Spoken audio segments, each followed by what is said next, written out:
Mr. President, tayo pong mga Pilipino, merong kasabihan eh. Kapag binato ka ng pag pinukol ka ng bato, batuhin mo ng tinapay. Yun po yung kulturang Pilipino, Mr. President. Ngayon po, maski sa Biblia po may sinasabi, kapag yung bulag, inakay niya ay kapwa bulag, wala po silang kapupuntahan, Mr. President. Naghahanap po tayo rito ng clarity.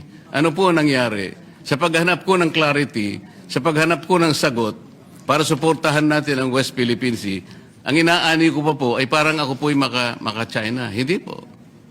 Gusto ko lang pong magpaliwanag sa mga ilang bagay dahil sa humaba po yung interpellation noon dahil sa isang napakaliit na issue lang na pinalaki po ng mga pangyayari. Noong panahon na ako po ay nag-interpellate, nagkaroon po ng misconception about the West Philippine Sea at saka yung ating exclusive economic zone. Kumbaga po sa pagluluto natin, Mr. Chair, ang nangyari po, nagluluto po tayo ng simpleng ulam lang, naging chop suey po. At nung maging chop suey po, lalo pa pong lumaki sapagkat meron pa pong napakaraming mga tao ang sumausaw at naglagay po ng seasoning. Isa po sa taong sumausaw sa issue, Mr. President, ay yung dating Justice ng Korte Suprema, si Justice Carpio, at saka yung isang profesor yata ng Universidad ng Pilipinas, nangangalang J. Batong Bakal. Napakasimple po ng gusto ko lamang pong matukoy noon, Mr. President, na dahil nga po sa mga batas na ginawa natin, nung dinidefine natin ang West Philippine Sea, isinama po natin yung Kalayaan Island Group. Sinasabi ko lamang po na kaya tayo nagkaroon ng matinding hindi pagkakaunawaan. Marami po kasing sektor na nagsabi na ba't nyo pa pag-uusapan yung West Philippine Sea? Nanalo na tayo sa arbitral tribunal at na-define na nga ang ating exclusive economic zone. So ang nangyari po, akala nila yung exclusive economic zone, siya na rin yung West Philippine Sea, hindi po. Napakadali pong i-define ang ating exclusive economic zone kung paano nating madidefine din ang ating territorial sea at ang ating contiguous zone, even our continental shelf at ang ating territorial sea, sapagkat magsisimula nga po doon sa archipelagic baselines. Ang nagiging problema po, pinipilit nila na yung West Philippine Sea kagaya na rin ng EEZ. Hindi po. Nung isama po yung Kalayaan Island Group, nakalimutan po nila na yung ibang features na sinasakop po ng ating bansa, halimbawa po yung Pag-asa, yung Parola, yung Kota, yung Langkiam, ito po ay 200 nautical miles away from the baseline, ay from the EEZ. Kaya nasa labas po sila. Alam po nyo, Mr. President, nung nagkaroon po tayo ng hearing sa CA, tinangka ko pong itanong sa ating ilang mga miyembro ng armed forces na nandoon, 35 po sila, Mr. President. Nalungkot po ako nung malaman ko sa sagot nila, hindi pala nila alam na yung ating mga occupied territories sa KIG ay nasa labas po ng ating exclusive economic zone. Ito po yung mga official po ng ating armed forces, Mr. President. Nakalulungkot po sapagkat ano po ang ipagtatanggol nila kung hindi naman po nila alam pala kung nasaan po yung mga isla na ating pong sinasakupan. Napakahalaga po noon na, Mr. President, bagamat ang usapan doon ay teritoryo, dahil sa definition po ng ating West Philippine Sea, ang importante po doon ay yung karagatang sinasakupan natin.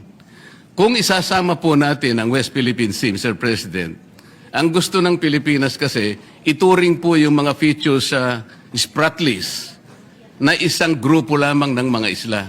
Yung tinatawag po nilang offshore archipelago.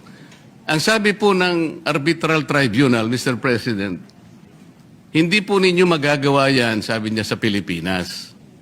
Tama na kayo po ay isang archipelagic nation, ngunit hindi nyo magagawa yan sapagkat you will not be able to meet the requirements of land and water ratio. Kung di po ako nagkakali, Mr. President, ang ratio po is 1 to about 9.135, something like that. Ibig sabihin po, meron pong standard na pagitan po kasi ng baselines kung saan mo ikakapit yung baseline. Kasi magkakalayo po sila eh. Lalong-lalo na po doon sa mga ibang features, Mr. President, na hindi okupado ng Pilipinas. Ang dami po nun. Ang okupado lamang po ay apat. Napakarami po ng hindi natin occupied. Ngunit, mini-maintain po natin ang ating claim doon. Ano po ang pinaka-imposible doon, Mr. President? Hindi po natin pwede silang isali yung karagatan arising from this maritime features in the Calayan Island Group dahil lalabag po tayo sa dalawang aspeto. Number one, yung UNCLOS po, hindi tayo papayagan. Kasi po, yung Article 7 po ng UNCLOS, Mr. President, ito po yung tinatawag na straight baselines. Mababiolate po yun kapag kinonect po natin yung features outside our EEC ng mga straight lines dahil yung straight baselines po natin magde-depart po sa appreciable part ng ating yung general direction ng ating coast. Yun po yung sinasabi ng Article 7. Dahil po kasi sa layo nila, more than 200 nautical miles from our EEC. Pagkatapos po, yung Article 47, Mr. President, ito po yung archipelagic baselines. Mababiolate po, ito po yung sinasabi nating ratio of water to land. Dahil nga po, hindi pinapayagang dapat magkakalayo yung features at may encircle mo sila to treat them as one group of islands. Hindi sila pwedeng i-classify na isang unit lamang para lang mag-generate ng sarili nilang maritime space.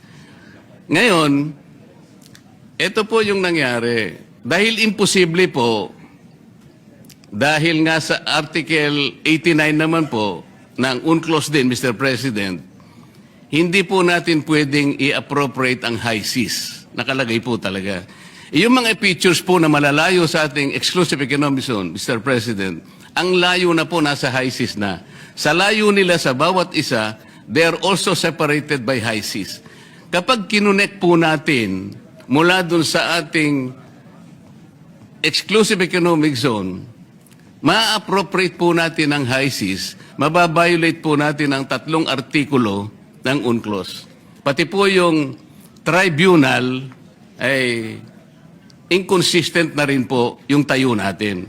Sinabi rin po niya sa China yun eh. Maski na ikaw, China, sabi niya, you cannot regard this Pratt list as one group of islands or to regard it as one unit dahil hindi ka naman archipelagic country. China, sabi niya, ikaw ay isang continental state. So kapwa po tayo pinagbawalan. Ano po ang aking gustong palabasin dito, Mr. President?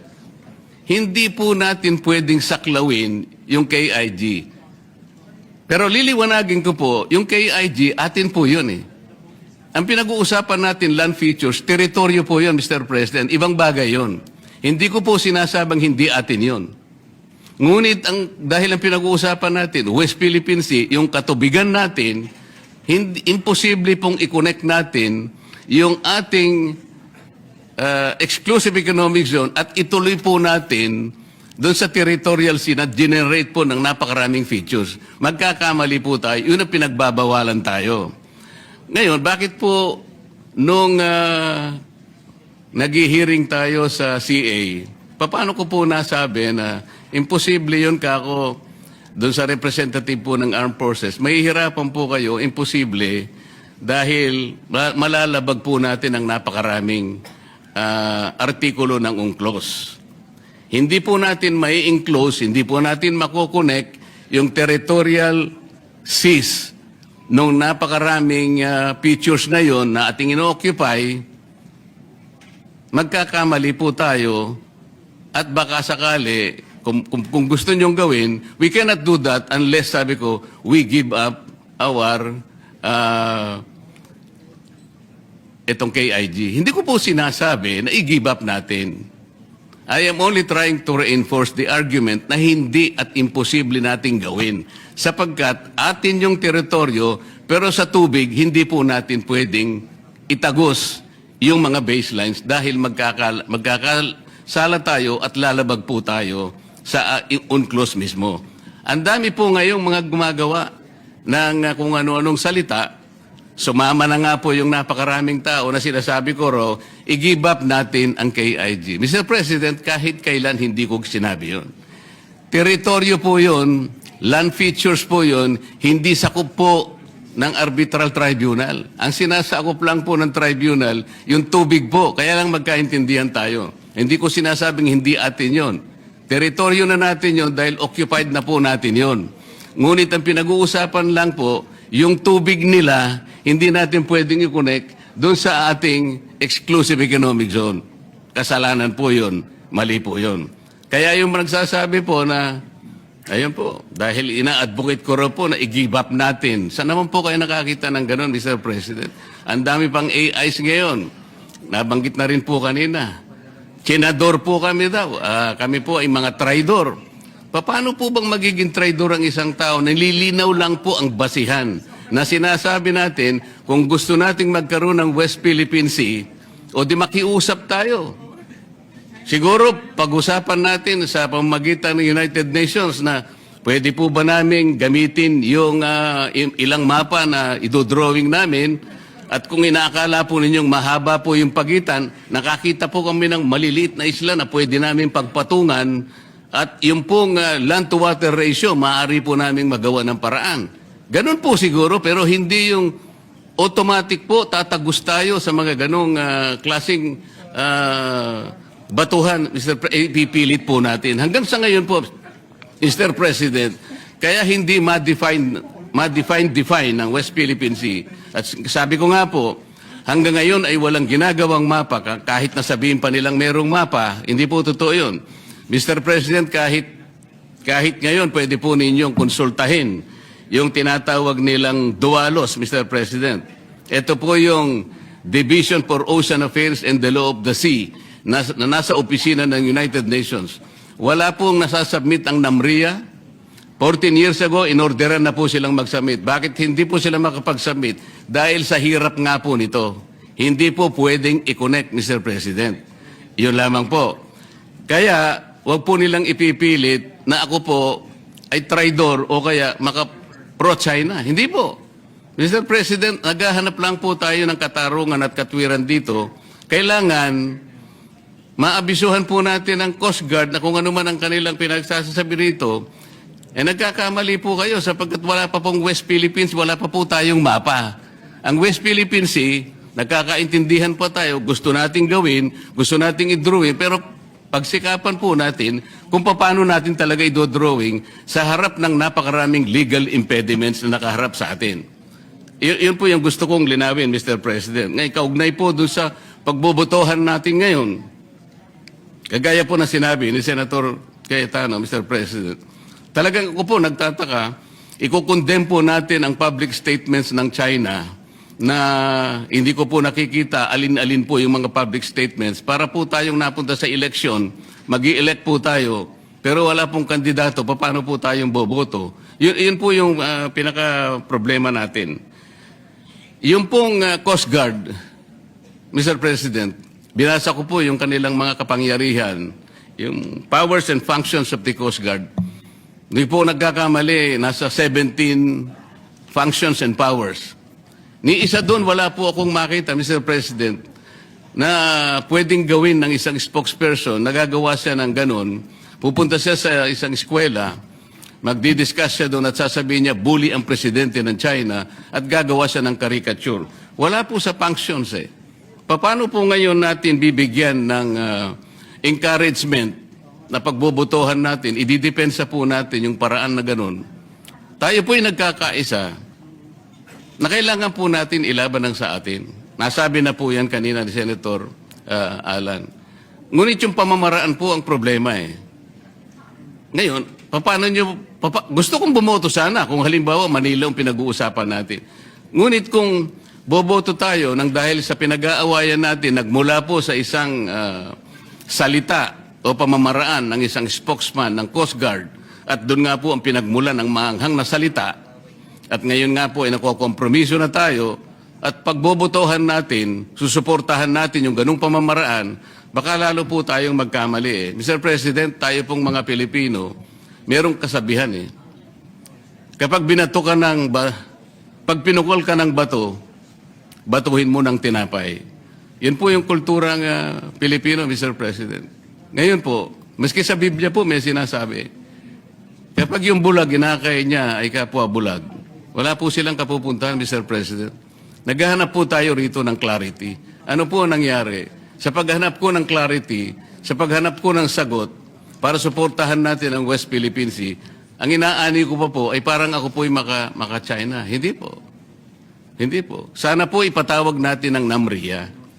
Para sa ganun, itanong natin sa kanya, bakit sinabihan ka na in 2012 sa pamagitan ng Administrative Order Number 29. 14 years ago, sinabihan ka na in consultation with the DFA na i-prepare mo na yung mga mapa. Bakit hanggang ngayon ay wala pa? So, imbes na ipatawag po natin ang NAMRIA, ang gagawin po natin ay boboto tayo sa mga public pronouncements ng China para po yatang parang